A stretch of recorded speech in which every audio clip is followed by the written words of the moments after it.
dalam acara kajian series Ashifa kali ini. Di sini izinkan saya untuk memandu penyampaian materi dari spesial kita yang kurang lebih selama 60 menit ke depan. Dalam kajian ini telah disampaikan bahwasanya teman-teman tahu bahwasanya temanya itu sangat menarik ya, yaitu perbaiki diri dan temukan jodoh sejati. Nah, dari tema ini saja kita sudah mengetahui bahwasanya tema ini cocok untuk para kaula muda, teman-teman semua yang masih belum menikah, yang masih jomblo fisabilillah ya.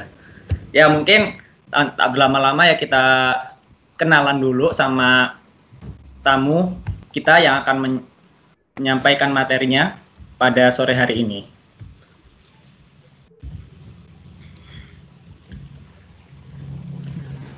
Baik, ini adalah CV beliau. Perkenalkan, beliau adalah Ustadz Zaki Ahmad Rifai.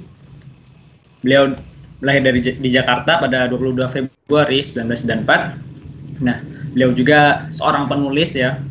Berikut adalah karya tulisnya: Jangan Berdakwah, Nanti Masuk Surga, lalu Islam Gak Liberal, dan Pelajaran dari Buku Kehidupan. Dan yang paling terbaru adalah Berjuta Rasa Menjadi Papa Mamah Muda. Wah, cocok sekali dengan tema kali ini. Lalu beliau juga sebagai aktor ya, dari film Tausiah Cinta dan juga 5 Penjuru Masjid.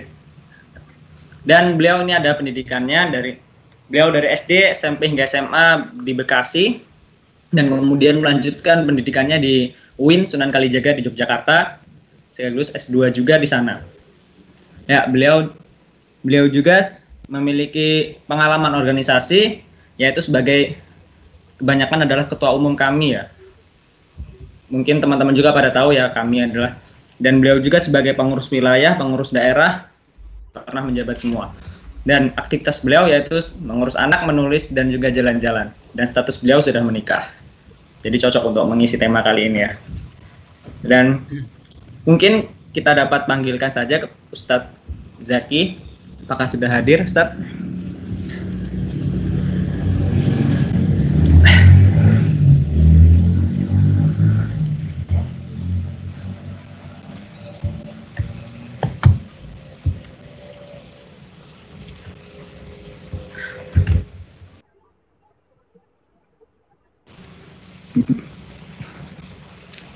Oh, ya mungkin beliau masih sholat ya, karena waktunya sekarang ini memang berbarengan ya dengan waktu sholat. Nah, mungkin dari teman-teman juga yang udah disampaikan tadi ya, ada yang memiliki pendapat mengenai tema kali ini ya. Kalau dari tema sendiri ya, menurut saya tema ini cocok dengan salah satu slogan ya, jodoh itu cerminan diri sendiri gitu.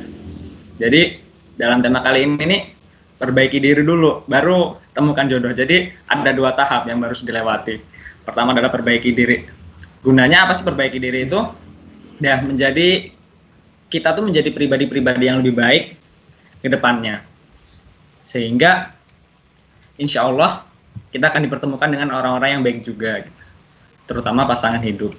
Karena menikah adalah suatu ibadah ya, ibadah yang paling lama, yaitu pernikahan, sehingga harus dipikirkan matang-matang betul apa sih esensi pernikahan, apa sih kedepannya, apa sih tujuannya dari pernikahan tersebut. Dan pernikahan ini juga termasuk sunnah Nabi ya, bahwasanya barang siapa yang tidak menikah maka dia bukan dari umatku, kata Nabi. Dan menikah juga merupakan suatu penyempurna.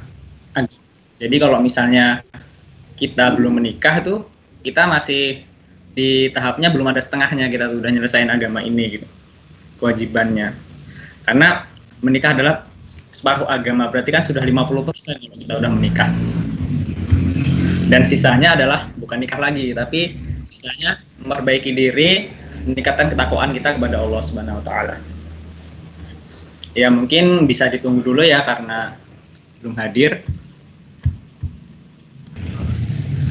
Ya mungkin sembari menunggu dari teman-teman, bisa dilihat ya di share screen bahwasanya acara kita kali ini adalah acara episode pertama dari kajian series dari Royce F. Undip yaitu Avicenna, dan dalam kajian ini terdapat 6 episode.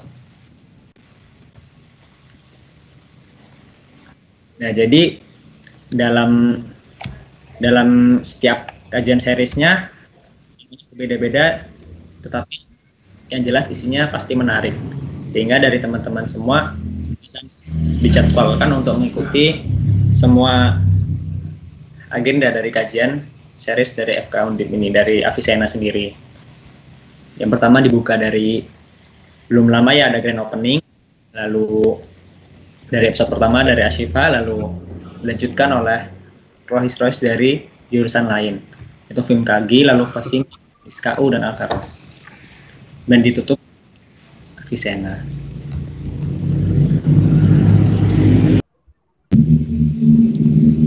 Ya, bagaimana Ustadz, apakah sudah stabil jaringannya?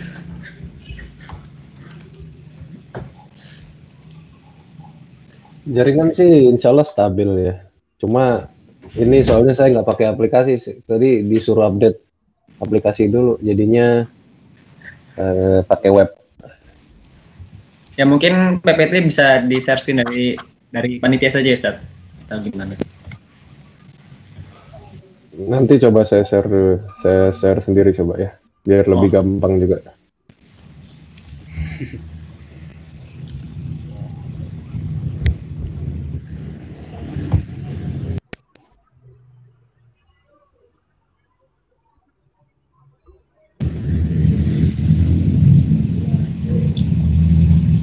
Iya, penyampaian materi kali ini berlangsung selama kurang lebih 60 menit dan 45 menit sebagai penyampaian materi, dan sisanya adalah tanya jawab selama 15 menit. Dan teman-teman yang misalnya memiliki pertanyaan dan lain-lain, harap present terlebih dahulu ketika sudah memasuki acara diskusi. Ya, waktu dan layar pada Ustaz, silakan. Ya. Bismillahirrahmanirrahim. Alhamdulillah wa kafa wa salatu wassalamu ala nabiyil mustafa wa ala alihi wa sahbihi wa man ihtada. Asyhadu an la ilaha illallah wa la syarikalah wa asyhadu anna Muhammadan abduhu wa rasuluh la nabiyya rasul ba'da. Allahumma shalli wa sallim wa barik ala nabiyyina wa habibina syafiina wa maulana Muhammadin wa ala alihi wa sahbihi wa man tabi'ahum bi ihsanin ila yaumiddin. Amsayna ala fitratil Islam wa kalimatil ikhlas wa ala dini nabiyina Muhammadin sallallahu alaihi wasallam wa ala millati abina Ibrahim hanifa wa makana minal musyrikin. Uhayyukum bi tahiyatil Islam, bi tahiyatil mubarakah, bi tahiyatil ahli jannah. Assalamualaikum warahmatullahi wabarakatuh. Yang pertama, suara saya dan muka saya jelas nggak di sini? Nah, suaranya sudah jelas kan? Nah, kalau apa wajah saya jelas nggak di sini ya? Oh, sudah. Oke. Mungkin jaringan saya agak beda, jadi agak ribut, tapi insya Allah udah jelas. Soalnya dari tadi saya dapat message dari Teams-nya ini, katanya webcam saya tidak berfungsi, kamera saya tidak berfungsi katanya. Nggak tahu nih, saya dari tadi ada beberapa masalah di sini. Ya, mudah-mudahan ya. Yang penting suara saya bisa terdengar dulu aja ya. Iya. Selanjutnya nanti mungkin juga saya share materi supaya fokusnya ke materi aja lah. Baik, puji syukur kita panjatkan kehadirat Allah Subhanahu wa taala yang telah memberikan kita begitu banyak kenikmatan ya, kesempatan, dan juga rasa aman, rasa nyaman, dan juga kesehatan mungkin. Karena kita tahu ya sekarang virus COVID-19 ini, pandemi ini sudah semakin ganas dan angka positifnya semakin tinggi. Bahkan sebagian daerah memerintahkan agar masyarakat sholat Jumat di rumah, tidak di masjid. Ya, tentu saja ini akan sangat berat bagi sebagian orang ya. Ya, makanya kita semoga terus diberikan kesehatan oleh Allah Subhanahu wa taala. Salawat serta salam semoga senantiasa tercurah kepada junjungan kita Nabi Muhammad sallallahu alaihi wasallam Yang setiap perkataannya adalah hukum, setiap perbuatannya adalah teladan, dan sebaik-baiknya sahabat adalah sahabatnya. Dan tentu saja kita sebagai umatnya semoga tetap istiqomah, tetap setia, menjalankan ajaran dan sunnahnya hingga akhir zaman. Teman-teman semua yang dirahmati Allah Subhanahu wa taala. Sebentar. Ya. Pertama mohon maaf ya, tadi masuknya telat karena saya baru tahu ternyata jadwalnya dimulai jam 3 ya. Jam 3 di sini baru masuk waktu asar. Jadi baru bisa beraktivitas sekitar setengah 4. Terus kemudian juga ini ternyata tadi pas mau masuk harus update software, yang mana untuk mengupdate itu sekitar 100-an MB ya. Sedangkan saya itu jaringannya cuma pakai tether ya dari HP. Ya, saya tinggal di kampung, jadi mungkin berbeda sama teman-teman semua yang sekarang sedang berada di rumah atau sedang berada di kos-kosan yang pakai WiFi. Saya rakyat biasa.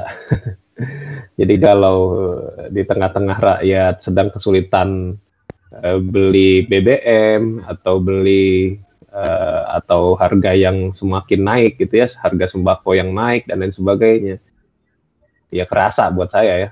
Jadi kalau mungkin mahasiswa sekarang banyak yang demo, banyak yang aksi turun ke jalan tentang harga naik, tapi mereka tidak merasakan, yang ngerasain orang tuanya. Kalau saya ngerasain gitu. Jadi kalau teman-teman sekalian ngundang kajian online, buat saya kajian online itu lebih berat daripada offline. Ya meskipun sekarang kondisinya sekarang pandemi ya. Ya mau tidak mau kita semua maunya online. Cuma kalau buat saya pribadi gitu, lebih berat online daripada offline. Makanya kalau saya online itu punya SOP yang agak ketat ya, karena bagaimanapun ya sepercaya-percayanya kita pada seseorang ya, yang namanya perjanjian itu harus dibuat gitu kan, atau komitmen itu harus dibuat ya. Sekarang kan kalau online kan kayak gini, coba saya mana tahu teman-teman semua di sini ada yang ikut kajian sambil tiduran ya kan, sambil ngerokok gitu misalnya, atau sambil masak, sambil ngulek sambel, sambil jalan ya, ada di perjalanan ya, bahkan mungkin ikut kajian ini ya di HP dia ikut tapi ditinggal ngobrol gitu sama orang. Ya kita nggak ada yang tahu. Nah, ini kan adalah sesuatu yang sebetulnya kerugian buat panitianya. Karena panitia kan ngadain ini kan supaya bisa menyebarluaskan ilmu. Tapi kalau misalnya pesertanya seperti itu ya kasihan panitianya gitu kan. Ya tidak ada komitmen. Ya kalau saya mah santai-santai aja. Ya. Nah. Terus juga yang kedua, ini mungkin evaluasi buat kedepannya ya. Saya sih sebenarnya ada beberapa kali pakai Teams ya, apalagi kalau diundang sama teman-teman Undip itu sudah sering pakai Teams. Cuma semakin kesini kayaknya semakin kurang nyaman ya pakai Teams ini. Saya nggak tahu apa karena sudah keseringan pakai Zoom jadi merasa bahwa Zoom sangat mudah gitu, atau karena memang Teams-nya yang kurang update UI UX ya, UI UX apa namanya, user interface, user experience ya. Karena ya untuk mahasiswa mungkin mudah gitu ya, untuk untuk kelompok mahasiswa ini cukup mudah untuk memudahkan karena namanya juga Teams kan ya untuk kelompok. Tapi kalau untuk teleconference atau kayak seminar atau webinar, saya kira agak-agak menyulitkan buat saya ya. Kalau teman-teman mungkin mudah, tapi kalau buat saya pribadi dan mungkin juga teman-teman yang lain mungkin agak sulit. Jadi mungkin kedepannya kita bisa ubah platform. Nanti tergantung kebijakan teman-teman gimana lah enaknya. Oke, baik teman-teman sekalian, saya di sini diminta oleh teman-teman, ini anak gizi ya yang sekarang ya? Campur Ustadz, jadi yang mengadakan gizi cuman pesertanya. Oh iya, iya maksud saya itu. Maksud saya ngadain anak gizi ya. Oke. Anak gizi itu ada nggak yang kurang gizi? Alhamdulillah sih kurang tahu Ustadz. Jadi. Oh gitu ya. Ya benar juga. Tapi kita sedang berbicara gini umum ya, bahwa dokter bisa sakit. Ya. Dokter bisa sakit dan belum tentu si dokter itu bisa mengobati dirinya sendiri. Kemudian anak gizi, ahli gizi, itu bisa saja kekurangan gizi karena misalnya dia bisa ngomong tapi nggak bisa nerapin untuk dirinya sendiri. Ya sama kayak kita ini ustadz atau penceramah gitu ya. Dia mungkin bisa memberikan nasihat buat orang, buat rumah tangga orang, tapi bisa jadi rumah tangganya dia nggak benar, gitu. Atau dirinya sendiri juga belum beres gitu ya, masih nyuruh sholat tahajud tapi dia juga kesiangan terus gitu, bahkan subuhan kesiangan tuh ada yang kayak gitu ya. Jadi saya kira gini ya, ketika kita ingin membicarakan hal seperti ini, persiapan untuk menuju pernikahan, maka ada beberapa hal yang paling urgent, paling mendasar untuk teman-teman ketahui bersama. Nah, nih makanya saya mau share materi, yang mana materi ini semoga bisa bermanfaat buat teman-teman semua.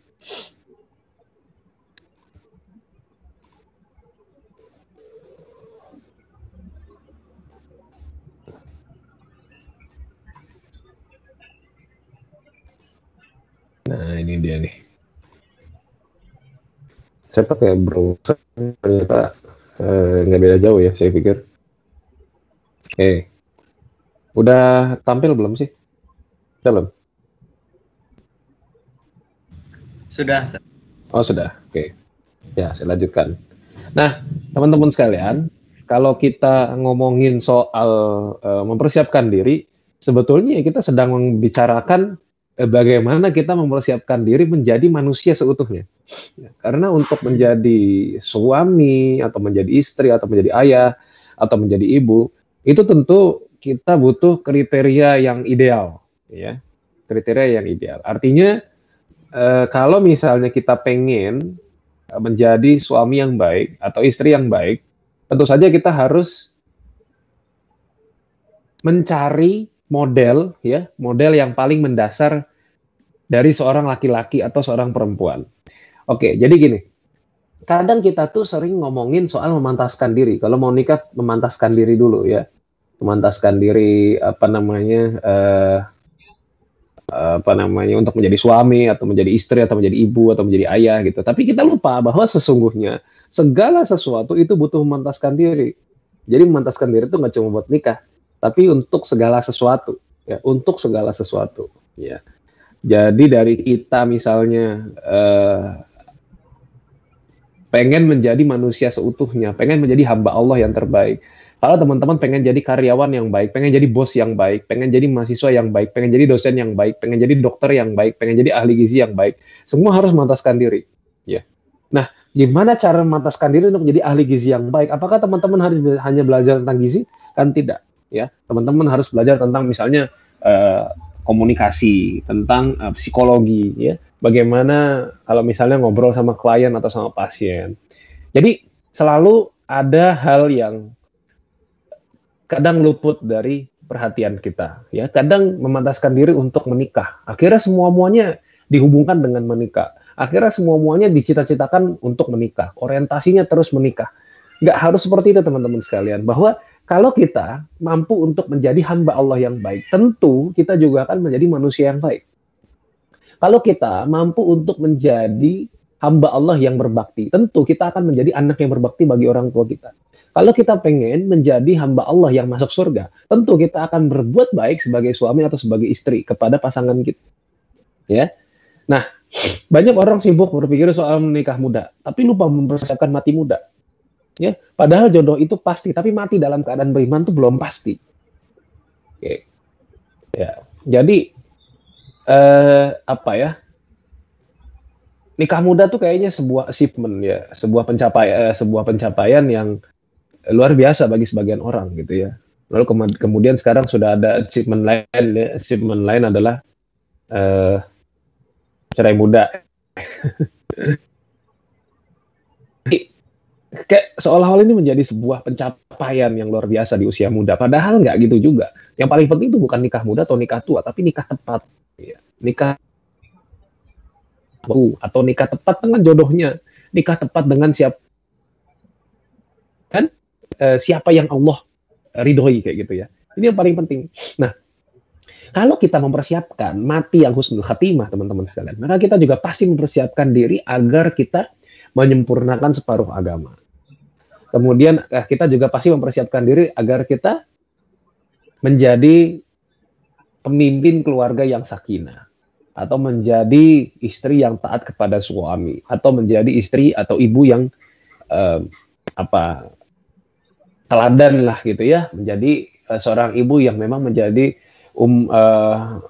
madrasatul ula ya, atau sekolah pertama bagi anak-anak ya.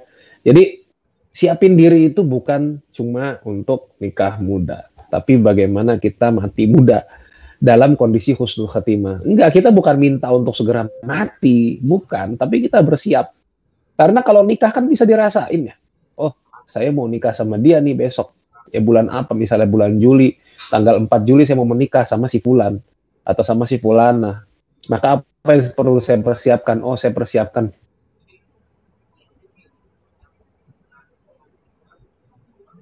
ilmu agama saya. Oh, saya persiapkan kemampuan saya dalam hal-hal yang dasar dalam rumah tangga, kayak masak, benerin atap, benerin plafon, angkat galon, dan sebagainya. Persiapan yang ketika kita sampai pada hal yang kita inginkan, kita misalnya nikah ya, besoknya kita bisa melakukan apa, kita bisa rasakan. Tapi kalau mati kan enggak. Mati, jebret, kita mati. Terus selesai, udah, mau ngapain? Gak bisa cerita sama siapa-siapa, gak bisa curhat sama siapa-siapa. Ya, kembali ke dunia udah gak mungkin, gitu kan. Memperbaiki amalan sudah gak mungkin. Udah, sampai disitulah kemudian perjalanan hidup kita di dunia. Kalau menikah enggak, gagal sedikit masih bisa diperbaiki. Ya, cekcok sedikit masih bisa didamaikan. Cerai bahkan masih bisa menikah dengan orang yang jauh lebih baik. Masih bisa diulang, teman-teman sekalian. Jadi, kalau pengen kita mempersiapkan diri, satu, siapkan hidup yang baik. Kedua, siapkan untuk husnul khatimah. Udah, itu insya Allah dalam perjalanan hidup kita, mau nikah, mau nggak nikah, kita Allah. Lalu bagaimana untuk hamba Allah? Ingat bahwa kita itu hidup Subhanahu wa ta'ala untuk mengetahui siapa yang terbaik amalnya di antara kita. Nah, untuk menjadi yang terbaik di amal tugas kita di dunia ini, wa ma khalaqatul jinna wal insa illa tidaklah diciptakan oleh Allah Subhanahu wa ta'ala jin dan manusia itu kecuali untuk beribadah.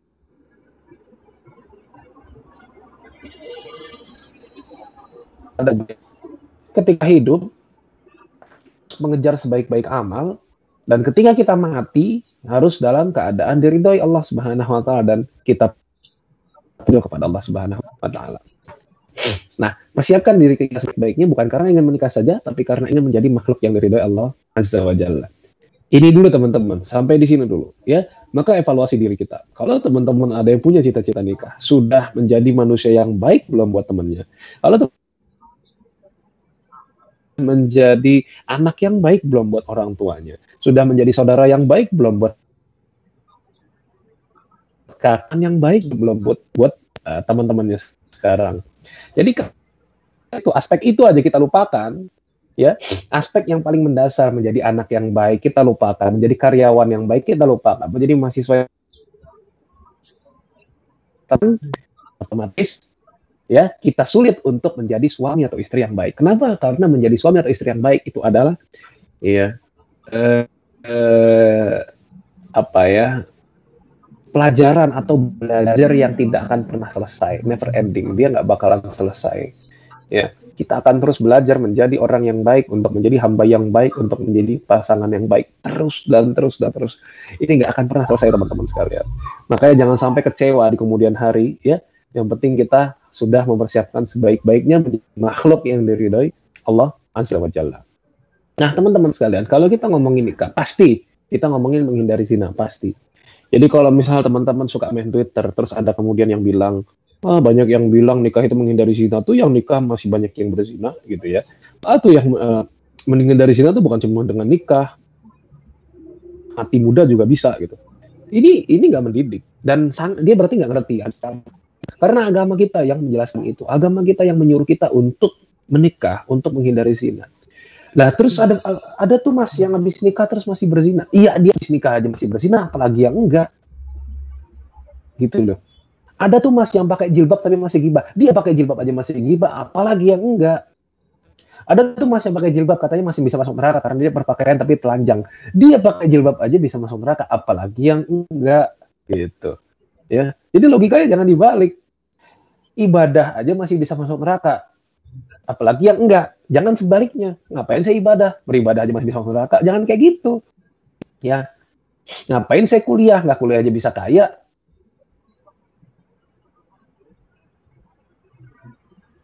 Ya apalagi akhirat, ya kan? Contoh ada yang cerai.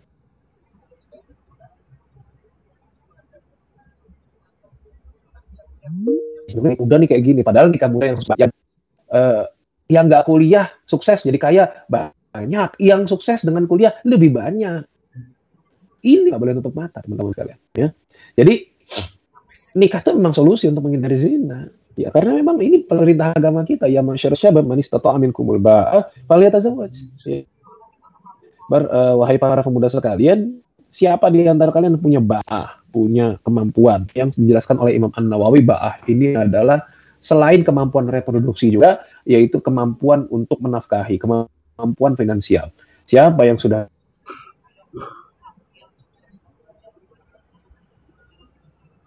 karena aghaddu lil basar itu menjadi metode atau cara bagi kita untuk menundukkan pandangan. Artinya apa sih? Orang yang sudah nikah, sejelek apapun suami atau istrinya, ya kasarannya kita punya pelampiasan untuk hasrat kita. Ini kasaran doang ya. Jangan dipotong ini, jangan. Ini sering zaman sekarang ini sering banget motong-motong ceramah terus disebarin jadi ujaran kebencian ya. Jadi gitu. Itu paling kasarnya, tapi paling luasnya adalah kita itu menjadi tenang ya, menjadi mawaddah, menjadi rahmah gitu ya, menjadi penuh kasih sayang, menjadi penuh ketenangan di dalam rumah kita gara-gara kita menikah gitu ya. Dan kalau misalnya pamalam yastati, kalau misalnya belum bisa, ini para syabab ini ya, palai bisaum ya udah pakailah puasa untuk menjadi tameng supaya kamu nggak celingak-celinguk kanan kiri, supaya nggak jelalatan, supaya nggak jadi fuckboy syariah atau fuck girl ya, jadi buaya jantan dan buaya betina gitu ya, karena buaya jarat zaman sekarang bukan cuma dari kalangan jantan tapi juga dari kalangan betina. Nah, kenapa puasa? Kalau misalnya kita nggak bisa nih, teman-teman pada puasa nggak nih? Senin Kamis gitu misalnya. Puasa itu secara bahasa adalah imsak. Imsak itu artinya menahan. Makanya kalau kita lagi puasa ada istilah imsak ya, 10 menit sebelum sahur, 10 menit sebelum sahur, 10 menit sebelum adzan subuh ya. Puasa itu imsak. Menahan. Menahan dari apa? Menahan dari segala yang batalkan puasa. Artinya ketika kita puasa kan kayak ada remnya ya. Kalau kita lagi ngomong, kamu tahu nggak? Nanti aja deh, pas sudah buka gitu. Ada remnya, padahal gibah itu ya nggak boleh. Tapi kalau pas lagi puasa kok kayak bener-bener tuh kita ada rem banget gitu ya untuk tidak gibah. Ya, kalau lagi puasa tuh ada rem banget untuk berbohong gitu. Kalau lagi puasa tuh ada rem banget untuk menjauhi perbuatan-perbuatan yang memang membatalkan puasa, mengurangi pahala puasa. Bahkan makan yang halal pun nggak boleh, minum yang halal pun nggak boleh. Berhubungan suami istri yang halal dan berpahala pun nggak boleh. Itu aja yang halal dan berpahala nggak boleh, apalagi yang haram, gitu maksudnya. Jadi makanya ketika puasa kita mendidik diri kita untuk menahan segala sesuatu yang membuat amal ibadah kita menjadi rusak. Kalau kita nggak lulus di dalam bab puasa, hampir mustahil kita lulus dalam bab nikah. Nah, gitu. Kemudian teman-teman sekalian, ini persiapan pertama ya. Persiapan pertama adalah bagaimana kita mengendalikan hawa nafsu. Salah satunya dengan puasa. Ya. Itu utamanya. Selebihnya ya memenuhi aktivitas dengan aktivitas positif ya gitu ya. Kemudian banyak belajar, banyak meningkatkan literasi dan seterusnya, itu bisa. Tapi yang jelas yang paling utama adalah menikah atau berpuasa. Nah, kita ambil dulu lah buat teman-teman semua yang memang belum menikah gitu ya. Sekarang tentang zina.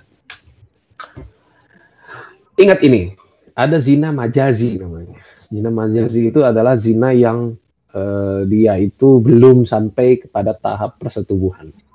Ya, Rasulullah SAW bersabda, tiba ala bani Adam nasibuhu minaz zina. Ya, setiap anak Adam telah ditakdirkan bagiannya untuk berzina. Ya, mudari kunta likala mahalata fal ainani zinahuman nazoru. Ya. Dan ini suatu yang pasti terjadi, la mahalata, nggak bisa enggak, pasti terjadi kepada setiap manusia. Ngeri ya, pasti terjadi kepada setiap manusia. Nah, fal ainani zinahuman nazoru. Ya, zina kedua mata itu adalah dengan melihat. Yang ngeliatin cowok, ngeliatin cewek, cewek juga ya ngeliatin cowok, memandangi akun Instagramnya, dilihat-lihat, bahkan komen di situ, ya Allah sisakan aku satu yang kayak begini. Kok maunya yang sisa-sisa ya? Jangan yang sisa lah, yang utuh lah. Kemudian, aduh roti sobeknya bikin rahim anget ya. Hati-hati kalau rahim anget tuh berarti tandanya kanker rahim tuh ya. Segeralah periksa ke dokter. Wal udunani zinahumal istima'u, ya, dan kedua telinga itu zinanya dengan mendengar. Kalian mendengar lagu, kemudian kalian jadi aduh gitu ya, jadi saran-saran, itu termasuk zina telinga. Ya, apalagi dengar yang lain, dengar lagu aja begitu, apalagi dengar yang lain, atau dengar suara lawan jenismu, seneng sekali, jadi kebayang-bayang ya, baru dihaloin, ditelepon, halo, langsung kebayang nama anak pertama siapa nanti, itu kebangetan banget ya. Jadi bisa jadi zina telinga. Atau zina telinga tuh kayak gimana? Kalian denger tilawah, tapi tilawah itu cuma kepada orang yang kalian senangi. Saya nggak mau denger tilawah kalau yang baca bukan misalnya Ibrahim Fadlanul Haq misalnya. Ini juga termasuk, hati-hati teman-teman sekalian. Berarti kalian itu ya mendengar Al-Quran hanya dengan hawa nafsu. Karena hanya pengen mendengar Quran dari si Anu, si A atau si B. Ini berbahaya. Wal lisanu zinahul kalamu. Ya, dan lisan itu zinanya dengan perkataan cabul, perkataan yang menggoda, perkataan yang mengarah kepada hal-hal yang berbau seksual, perkataan yang melecehkan, ya. Kemudian wal yadu zinahal batsyu, ya. Zina tangan adalah dengan meraba, warijlu zinahal khuta, ya. Dan kaki, kedua kaki adalah zinanya itu adalah dengan melangkah. Lalu wal qalbu yahwa wa yatamanna. Hati itu dengan zinanya dengan menginginkan dan berangan-angan, membayangkan nanti dia jadi suami kita, jadi istri kita, berbahaya. Ini bisa menjadi zina hati. Wa yusaddiqu dzalikal farju wa yukadzibuhu. Yang membenarkan nanti adalah kelamin, ya, apakah dia membenarkan atau mengingkari. Maksudnya apa? Nanti akan disalurkan dengan zina hakiki. Nah, teman-teman sekalian, ini kayak pacaran. Pacaran awal apa? Ngeliat. Lama-lama senang teleponan. Ya. Awalnya masih, kita nggak usah pegangan tangan, kita nggak usah ketemuan, kita nggak pacaran kok, kita komitmen aja, tahun depan aku akan nikahin kamu. Serius, bener, nggak pakai bohong. Ya, yakin, pokoknya kamu jangan kemana-mana, yakin aja sama aku, kita sama-sama berdoa. Bahasanya, ya, angin surga banget tuh. Ya, namanya juga Pak Boy Syariah ya. Terus, apalagi udah mendengar nggak cukup ya, kemudian lisan. Nih lisan kayak tadi, nanti aku mau S2 di luar negeri, aku ajak kamu ke sana menjadi pendampingku, menjadi penguatku, menjadi motivasiku. Pret lah. Kemudian zina tangan adalah dengan meraba, zina kaki dengan melangkah, zina hati dengan menginginkan dan berangan-angan, lalu kemudian tinggal kelamin kalian aja yang akan membenarkan atau mengingkari itu. Ya, hati-hati teman-teman. Berarti persiapan ya dari sekarang. Persiapan dalam diri kita supaya kita tuh bisa menjauhi ini, ya. Kalau tidak bisa menikah, dengan berpuasa. Dengan berpuasa kita akan fokus kepada hal-hal yang lebih penting bagi diri kita. Karena kita yakin kalau saya melakukan hal-hal yang lain nggak berfaedah, nanti mengurangi pahala puasa saya. Ya sayang dong. Wong saya itu puasa capek-capek malah berkurang pahalanya gara-gara berbuat hal-hal yang tidak berfaedah. Nah, Ini film apa ini sebelah kanan yang akhwat pasti pada tahu ya. Akhwat ada yang nggak tahu? Ya. Nonton apa? Nonton nggak sebenarnya sih? Baca enggak, nonton enggak, terus ngapain? Mengapa banyak pemuda yang menggebu-gebu ya gelora asmaranya? Pertama, satu kebutuhan. Ini jelas ya, semua kebutuhan. Kalau kalian normal, kalian pasti butuh dengan yang namanya kasih sayang, dengan belayan, dengan sentuhan. Kemudian yang kedua adalah aktivitas ya. Ini terutama yang aktivis dakwah ya, karena Witing Tresno jalaran soko sering suro ya. Witing Tresno jalaran soko kerap suro ya, kebanyakan suro, keseringan suro akhirnya jadi tumbuh benih-benih cinta itu ya, ngeri banget tuh, makanya bahaya. Aktivitas kita bisa membuat kita menjadi gampang sekali untuk jatuh cinta, jatuh hati, ya, senang sama orang. Kemudian yang ketiga adalah lingkungan. Kita nggak pacaran, tapi teman-teman kita pacaran, cerita tentang pacaran aja jadi pengen. Kita nggak pacaran, tapi pas kita main futsal ya, teman kita ada yang bawa ceweknya, aduh, akhirnya kita juga pengen. Saya kayak gitu ya. Tingkat literasi. Kalau kalian merasa bahwa hidup kalian tuh berputar-putar cinta-cintaan aja, ini ketahuan kalian ini kurang baca buku pasti. Ya pasti nonton drakor melulu, baca buku lah. Ya baca buku yang menambah pahala dan ilmu kita lah. Ya bahkan menambah pundi-pundi uang kita lah. Itu ya yang paling penting teman-teman sekalian. Ya. Ini tingkat literasi. Atau kalau bacaan kalian baca tentang cita-citaan, ya sarwa keneh ya kalau kata orang Sunda, nah itu sama juga. Ya, itu sama aja kalau misalnya kita baca tapi novel romansa. Kemudian konsumsi hiburan, nah ini nontonnya drakor melulu ya. Nonton drakor melulu ya jelas. Jadinya pengennya cinta-cintaan, pengennya nikah melulu ya. Pengennya punya anak aja ya. Pikirannya ke situ terus gitu.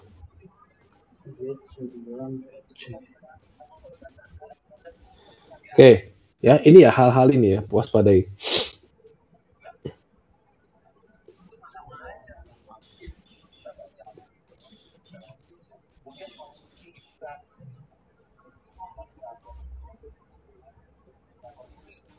Terus kemudian, nah ini teman-teman sekalian. Nah sekarang kita persiapkan diri. Kira-kira kita mau kemana? Nah pernikahan itu seharusnya ya membuat kita 3 hal, ya. Membuat kita mendapatkan kehidupan yang lebih baik, kemudian peningkatan amalan kita, eskalasi amalan kita, dan juga masuk surga sekeluarga.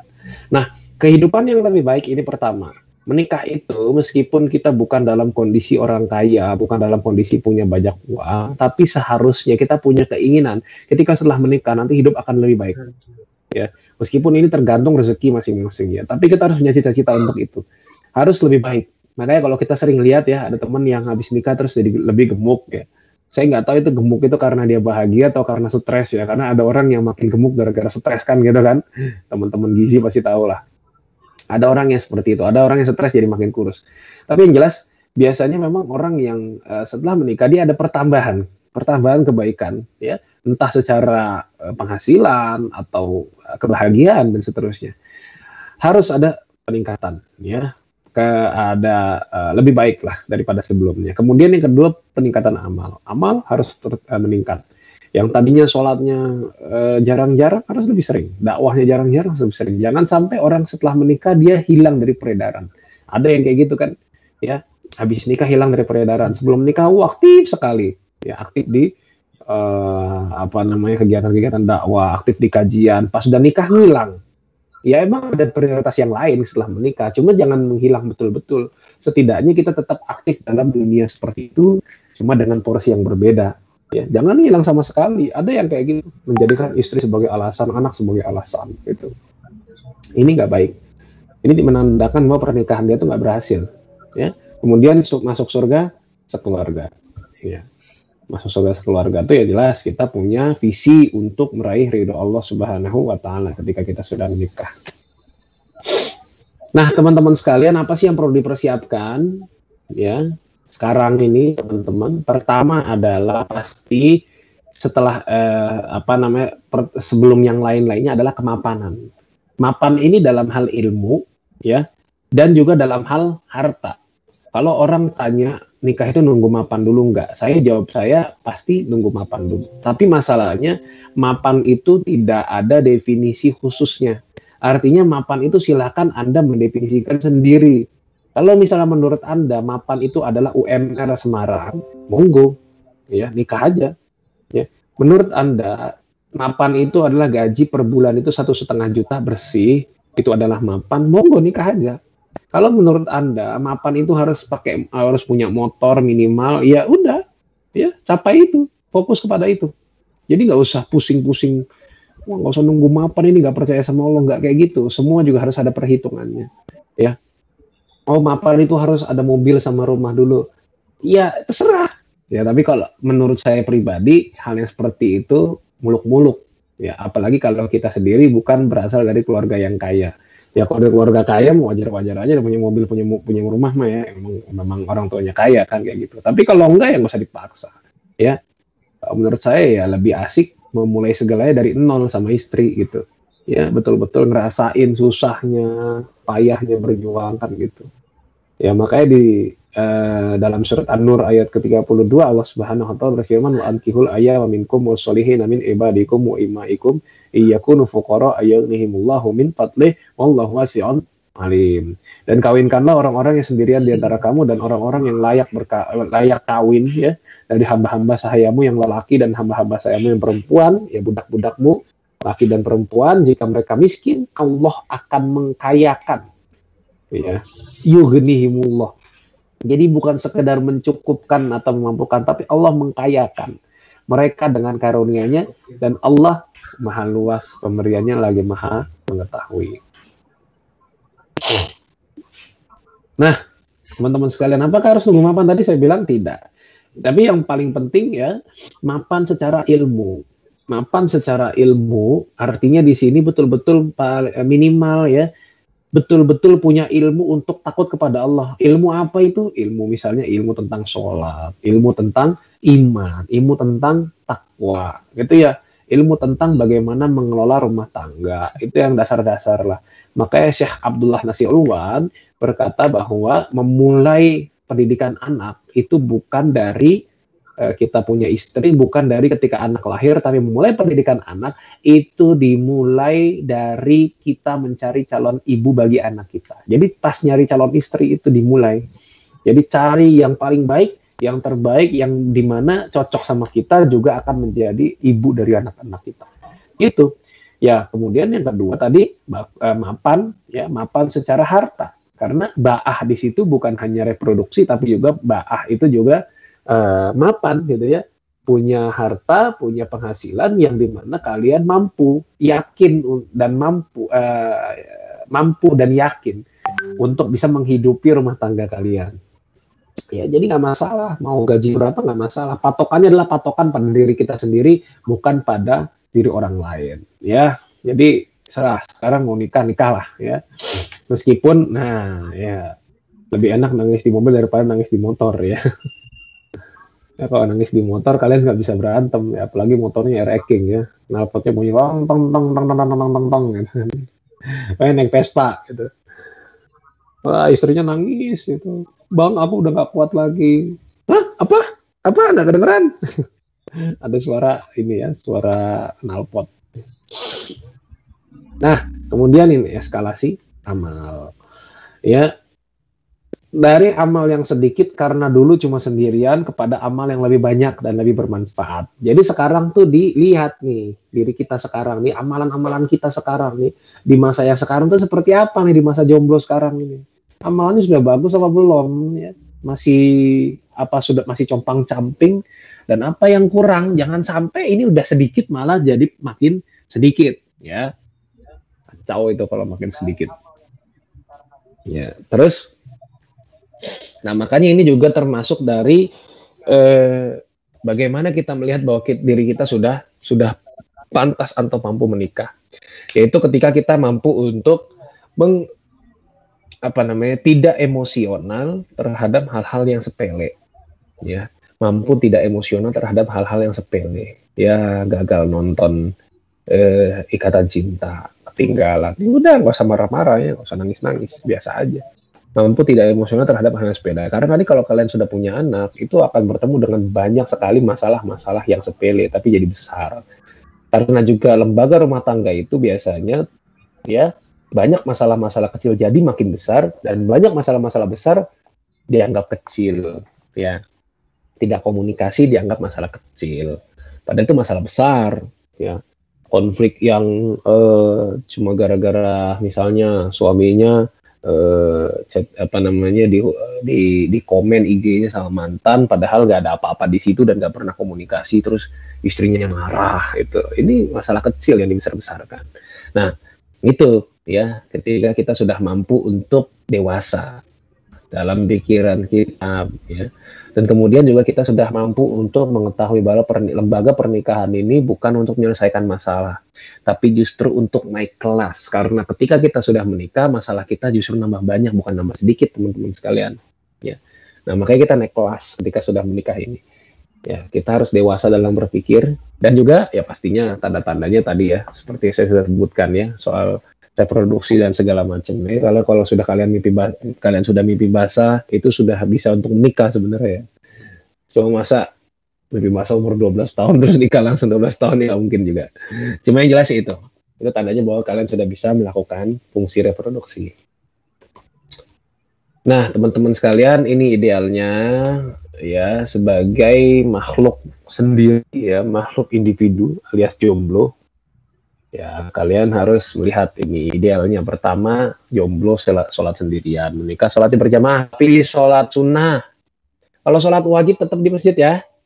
Ya, kemudian makhluk individu kalau jomblo, kemudian menjadi makhluk masyarakat ketika sudah menikah. Kenapa? Karena ketika kita sudah menikah, kita sudah hidup bertetangga. Dulu waktu belum nikah mungkin ya nggak pernah muncul di rapat RT, rapat masjid. Jadi maklumilah sama orang-orang, masih mahasiswa wajar. Mungkin ada tugas, mungkin organisasi, mungkin dia aktivis, mungkin dia anak BEM, mungkin dia anak macam-macam. Tapi kalau sudah menikah, jadi omongan. Kalian nggak ikut gotong royong, jadi omongan. Nggak ikut kumpul-kumpul RT, jadi omongan. Ya. Dan lain sebagainya. Harus jadi makhluk masyarakat. Kita bertetangga, karena tetangga adalah keluarga terdekat kita. Bahkan Nabi SAW bilang, hampir saya menganggap bahwa tetangga adalah ahli waris karena saking seringnya Jibril datang memberitakan kepada saya tentang tetangga. Kemudian juga rezeki bertambah ketika sudah menikah, karena memang ketika kita sudah menikah menyatukan dua kepala, yang mana itu adalah sumber rezeki ya, disatukan di dalam satu atap. Bahkan nanti sudah punya anak. Jadi betul ungkapan banyak anak banyak rezeki itu betul. Ya, yang penting tetap mikir, ya tetap ada perencanaan, ada planning. Ya nggak main tabrak sana tabrak sini aja. Masuk surga sekeluarga ya, tadi seperti saya sebutkan ya, satu bertambah kebahagiaan. Ini berkah, semuanya bertambah. Berkah itu adalah ziyadatul khair fi kulli hal. Ya, bertambahnya kebaikan dalam setiap aspek. Ya, bahagianya nambah, tenangnya nambah, dewasanya nambah, bijaksananya nambah, kepintarannya nambah, ibadahnya nambah. Namanya berkah. Tapi kalau semuanya jadi berkurang, ini namanya nggak berkah. Ya, duit nambah, cuma rasanya kok gampang habis, ya, gampang berkurang. Kemudian lebih bertanggung jawab, ya, menjadi orang yang sudah menikah, baik laki-laki maupun perempuan, agar kita menjadi manusia yang lebih bertanggung jawab. Ya, lebih semangat ibadah, lebih fokus kepada hal-hal yang penting saja, ya, dan menjauhkan segala hal yang tidak penting, menjauhkan diri dari hal faedah, dan juga lebih dekat kepada Allah. Kalau di hadapan Allah kita sudah dianggap pantas menjadi makhluknya, apalagi hanya untuk sekadar menikah, teman-teman sekalian. Terima kasih atas perhatiannya. Ini materi yang saya sampaikan pada kesempatan kali ini. Karena memang ini berseri ya, sampai nanti 6 kali ya. Jadi nyicil lah gitu ya, kalau kata orang Jawa, nipil. Kita nyicil sedikit-sedikit supaya nanti materinya bisa runut dan bisa disampaikan di kajian selanjutnya. Ya, ini dipelajari dulu ya, disimak, dikristalisasi ya, dipendam ya baik-baik ya di hati. Ya, ditanamkan, diaplikasikan dulu untuk kehidupan sehari-hari. Jadilah manusia yang baik, manusia yang terbaik, yang ahsanu amala, ya, yang punya amalan terbaik, ya, fokuslah untuk menjadi hamba Allah yang diridhoi, ya, sehingga kita jangankan untuk menikah gitu ya. Kalau sudah menjadi hamba Allah yang diridhoi, ya sudah pasti kita juga pantas untuk menjadi suami atau istri. Demikian ya dari saya. Silakan nanti kalau mau bertanya, mungkin dipandu oleh moderator. Kalau ada kesulitan atau segan mau bertanya atau tidak bisa ditanyakan di sini atau waktunya sudah habis, ya bisa tanyakan ini ke Instagram saya. Ya, insya Allah selalu terbuka terhadap pertanyaan-pertanyaan meskipun pertanyaannya rada-rada ngeselin ya. Begitu dari saya. Aku qouli hadza astaghfirullahaladzim. Saya kembalikan ke moderator. Ya, syukron Ustaz Zaki atas sampaian dari materinya. Bagi teman-teman yang karena ini waktunya termasuk masih ada gitu untuk membuka sesi pertanyaan, jadi dipersilahkan bagi teman-teman yang ingin bertanya raise hand terlebih dahulu.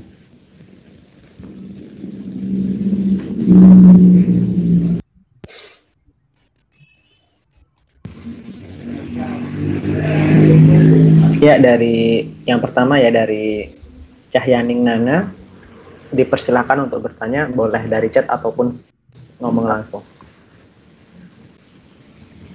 Baik Kak, terima kasih. Ini chatnya di saya nggak ada. Oh ya, silakan langsung saja. Langsung. Baik.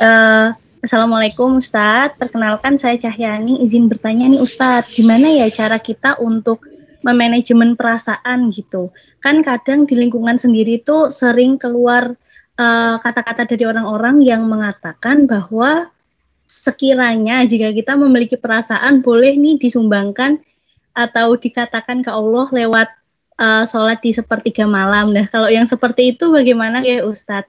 Mohon petunjuknya nggih. Terima kasih.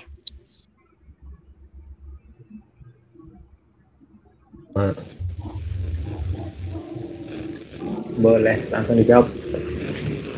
Ya,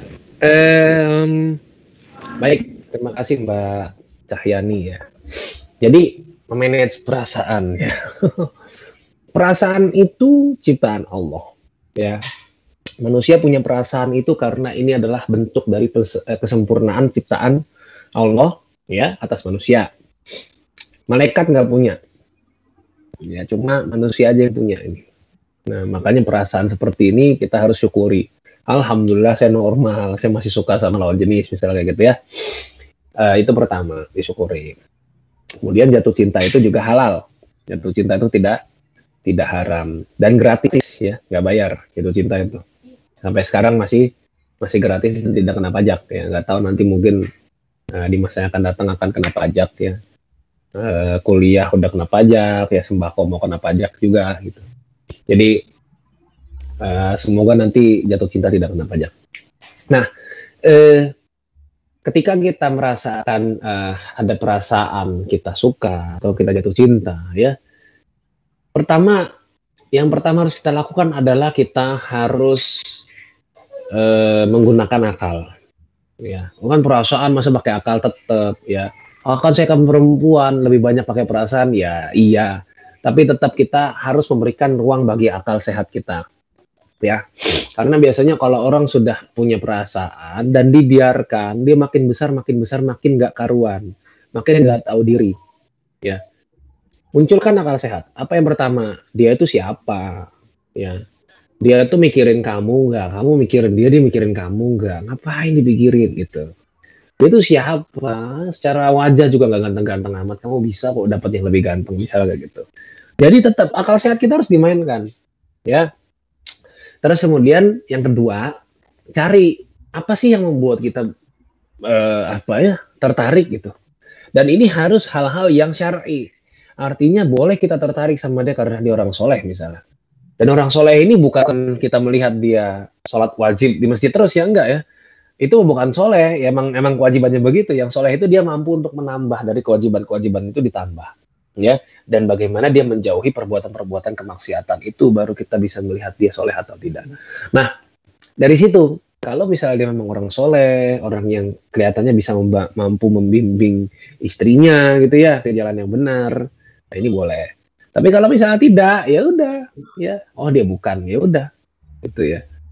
minta tolong kepada Allah untuk segera dijauhkan. Nah, yang ketiga adalah baru kita sampaikan kepada yang maha pencipta, yang maha kuasa atas segala sesuatu. Ya, kita sampaikan, ya Allah, saya tuh suka sama dia ya. Gimana ya? Kalau memang ini baik ya, jodohkan ya, cepatlah. Kalau memang dia tidak baik ya udah, memang dia tidak jodoh, jodohkanlah ya Allah dan perbaikilah dia. Nah, kalau memang dia nggak baik dan tidak pantas bersanding dengan saya, bukan jodoh saya ya Allah, maka panggillah dia, mungkin dia lebih pantas bersanding denganmu ya Allah. Didoain mati. Ya, intinya didoainnya tetap doanya adalah kepada kita. Kita minta kepada Allah yang terbaik. Jadi ingat, ketika kita suka pada seseorang, ingat ya, ada yang lebih baik untuk dicintai, ada yang lebih penting untuk dicintai, yaitu Allah dan Rasulnya. Ya, inilah pentingnya bagi kita untuk terus mendekatkan diri kepada Allah. Sehingga ketika kita mulai dekat kepada makhluk Allah, kita ingat kepada Allah bahwa ada yang lebih penting untuk dicintai. Itu ya prioritas. Ini kan manajemen tadi kan, manajemen perasaan. Jadi prioritas perasaan kita tuh kepada siapa? Ya, perasaan kita harus prioritasnya kepada Allah dan Rasulnya, kepada orang tua kita, kepada keluarga terdekat kita, baru kepada orang lain yang baru mau datang kepada kehidupan kita. Gitu ya. Semoga bisa menjawab. Terima kasih Ustadz. Siap, sama. Ya, syukron dari jawaban Ustadz. Untuk pertanyaannya mungkin bisa dibuka satu lagi bagi yang ingin bertanya. Tadi ada kan sebelumnya. Nah, ada Hanif Nur Fadilah, waktu dan layar dipersilahkan untuk bertanya. Assalamualaikum warahmatullahi wabarakatuh. Perkenalkan, saya Hanif. Saya kan tadi menyimak penjelasan Ustadz di awal-awal membahas mengenai zina. Nah, saya mau bertanya tapi agak melenceng dari perjodohan. Jadi, afwan Ustadz, saya kan seputar akhir-akhir ini kan selama pandemi ini saya melakukan kegiatan tambahan, yaitu terkadang membantu orang-orang yang ingin mencapai body goals di pusat kebugaran.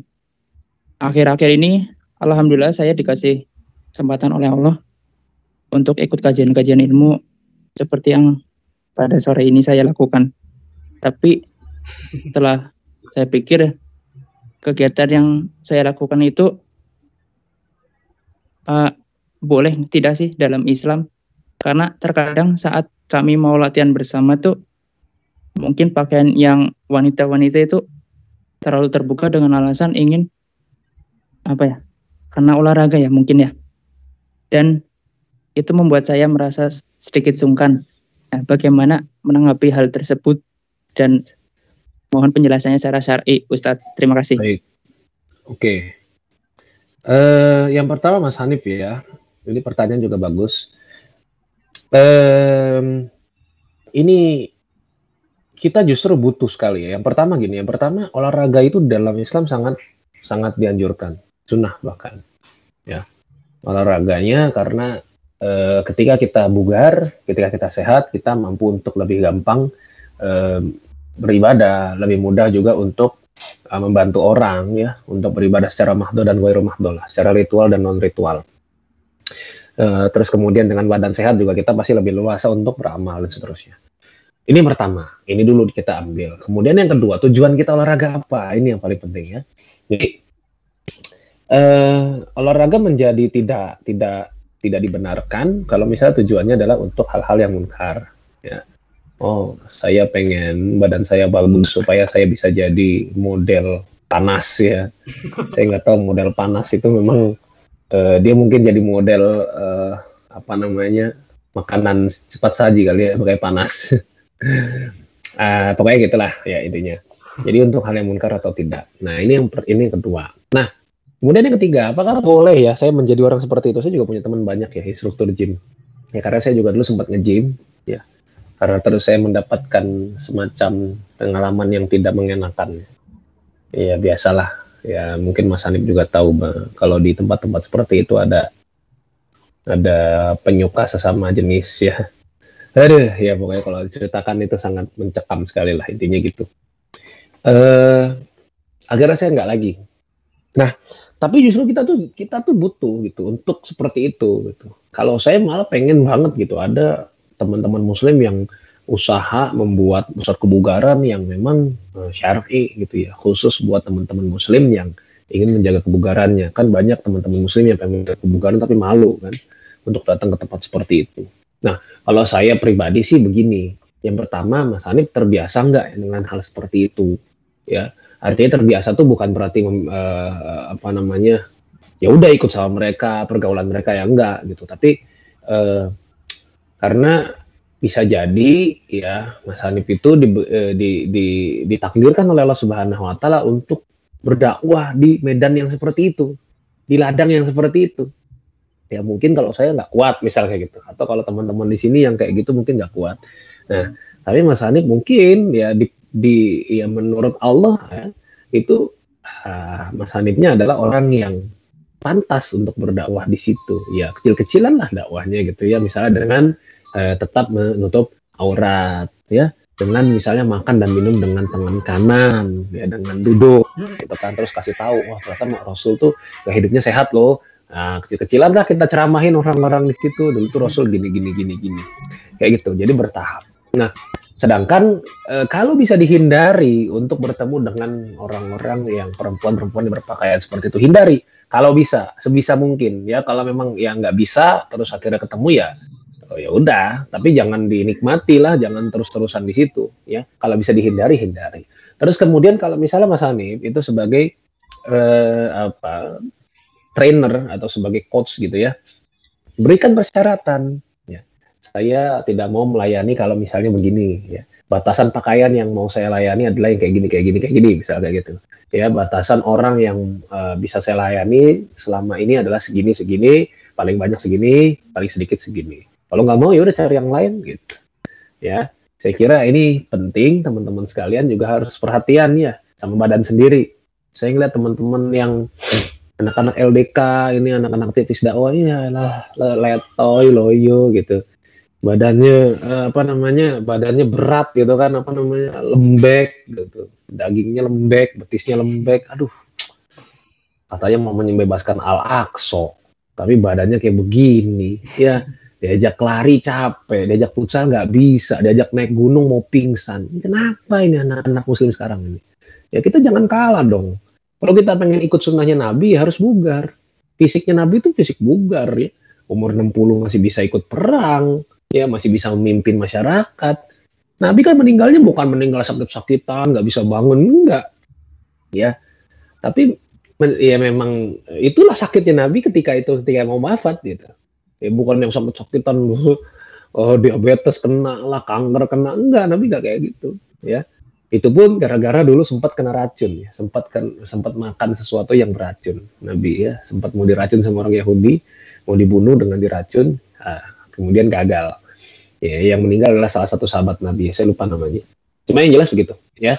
Artinya ini juga penting nih. Makanya sekarang coba Mas Hanif di samping bekerja sebagai seperti itu tadi, coba untuk ngajak nih teman-teman yang di sini nih, atau teman-teman yang aktivis-aktivis Muslim, ajak, ayo kita ini yuk jaga kebugaran fisik yuk, ya nggak usah harus six pack lah, yang penting jaga kebugarannya. Kalau saya mah begitu prinsip saya. Saya mah tiap hari makan gorengan iya, nggak tiap hari ya, cuma makan gorengan iya, ngopi iya, tapi saya harus tetap jaga kebugaran ya. Paling nggak seminggu saya 3 kali lari ya, minimal 300 meter, minimal 3 kilo, kemudian berenang ya, paling nggak 2 kali dalam seminggu gitu. Supaya apa ya, supaya saya ini kan dilihat orang gitu ya, jangan sampai saya dilihat orang terus jadi contoh, wah ini ngerti agama tapi lemah gitu. Saya nggak mau lah kayak gitu ya. Saya pengennya teman-teman Muslim itu harus menjaga kebugaran, sehat, ya fisiknya bagus, nggak gampang sakit, ya, dan juga dengan seperti itu menjadi contoh bagi teman-teman yang lain yang mungkin belum ngaji dan seterusnya. Oh, anak ngaji itu keren ya, badannya bagus, sehat, fisiknya bugar kayak gitu. Nah gitu mungkin kayak gitu ya. Ya semoga bisa istiqomah ya Mas Hanif ya di dalam aktivitasnya. Justru kita butuh teman-teman Muslim yang bisa untuk melakukan atau menjaga kebugarannya, atau melatih teman-teman Muslim yang lain untuk menjaga kebugaran. Gitu dari saya. Terima kasih Ustadz atas jawabannya. Insya Allah kalau besok udah offline Undip ya offline boleh forum-forum teman-teman di sini. Nah, tuh. Bareng. Ayo, siap. Ya, syukron atas jawabannya Ustaz. Ya mungkin karena waktunya sudah terbatas ya, sudah lewat jam 5, jadi misalnya ada yang ingin bertanya lagi, mungkin bisa disampaikan ke panitia atau langsung ke Ustaznya saja yang tadi telah diinfokan Ustaz di IG juga boleh ya. Walaupun tanya yang aneh-aneh, insya Allah dijawab. Oke, dari saya sendiri, sehingga saya menyampaikan kesimpulan dari kali ini. Yang pertama adalah memperbaiki diri dan mempersiapkan diri itu tidak hanya untuk menikah, tapi dalam kehidupan sehari-hari harus sudah dilakukan, terutama dalam menghadapi kematian, karena jodoh itu sudah pasti, namun kematian dalam keadaan husnul khotimah itu belum pasti. Lalu selanjutnya adalah menikah itu memang menghindari zina, dan bila tidak mampu menikah maka berpuasalah. Alasan pemuda dalam menjalin asmara itu karena beberapa hal, terutama adalah dari faktor lingkungan sendiri, dari kebiasaannya dan lain-lain. Lalu kemana sih arah pernikahan? Pernikahan itu memiliki tujuan untuk mendapatkan kehidupan yang lebih baik, lalu peningkatan amal kebaikan, dan juga masuk surga bersama sekeluarga. Lalu apa sih persiapan yang perlu dipersiapkan dalam pernikahan? Menuju pernikahan yaitu kemapanan, terutama adalah kemapanan ilmu dan juga harta, dan peningkatan amal kebaikan. Ya mungkin dari Ustadz Zaki sendiri ada yang ingin disampaikan dalam closing statement? Persilahkan Ustadz. Iya, yang jelas closing statement saya sebagaimana tadi opening statement ya. Menikah, memantaskan diri bukan hanya untuk menikah, tapi adalah bagaimana kita menjadi hamba yang baik, yang diridhoi oleh Allah Subhanahu wa Ta'ala. Kalau Allah sudah ridho, ya mau kita menjadi apapun, insya Allah itu adalah menjadi sebaik-baiknya. Kita jadi suami, jadi sebaik-baik suami, jadi istri, jadi sebaik-baiknya istri, jadi anak sebaik-baiknya anak, jadi karyawan sebaik-baiknya karyawan, jadi bos sebaik-baiknya bos. Yang paling penting adalah kita gapai ridho Allah Subhanahu wa Ta'ala. Nah, dan juga teman-teman sekalian ingat tadi, ya, apa sih yang membuat kita tuh jadi gampang terjerumus kepada hal-hal yang dilarang Allah? Ingat, lihat lingkungan kita, circle kita, ya, kemudian aktivitas kita, tingkat literasi kita, dan juga konsumsi hiburan kita. Itu sangat berpengaruh terhadap hawa nafsu kita, syahwat kita, dan seterusnya. Gitu ya dari saya. Aku lo kalian astagfirullahaladzim. Assalamualaikum warahmatullahi wabarakatuh. Waalaikumsalam warahmatullahi wabarakatuh.